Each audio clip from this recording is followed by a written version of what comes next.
గురుదక్షిణలో భాగంగా చంద్రబాబును ప్రగతి భవన్కు పిలిచి బనకచెర్లపై చీకటి ఒప్పందం చేసుకున్నారని హరీష్ రావు విమర్శించారు.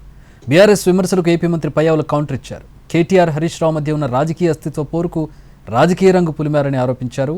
దాన్ని కాస్త ప్రాంతాల మధ్య సమస్యగా చిత్రీకరిస్తున్నారని పయ్యావుల మండిపడ్డారు.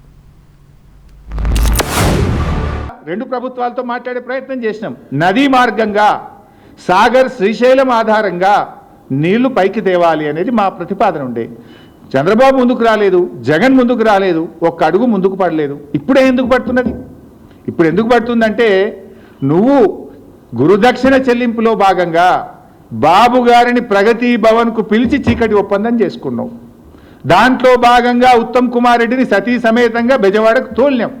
అందుకే ఇప్పుడు కదులుతుంది, అప్పుడు ఎందుకు కదలలేదు అని నేను అడుగుతాను. తెలంగాణలో జరుగుతున్నటువంటి రాజకీయ అస్తిత్వ పోరాటమే తప్ప తెలంగాణకు మేము ఎప్పుడు కూడా వ్యతిరేకం కాదు. కేవలం సముద్రం లేకపోతున్నటువంటి జలాల్ని వాడుకునేటువంటి ప్రయత్నం చేస్తున్నాం. కేటీఆర్ హరీష్ రావుల మధ్య ఉన్న అస్తిత్వ పోర్ని ఇవాళ ఒక రాజకీయ రంగు పులిమి ఇదేదో ప్రాంతాల మధ్య సమస్యగా గుర్తిస్తున్నారు.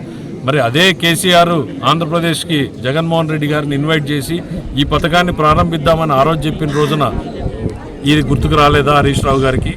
మరి రాయలసీమకు వచ్చి కేసీఆర్ తిరుపతిలో ఏం మాట్లాడాడు? రాయలసీమకు నీళ్లు ఇస్తాం అని చెప్పినప్పుడు కనపడలేదా?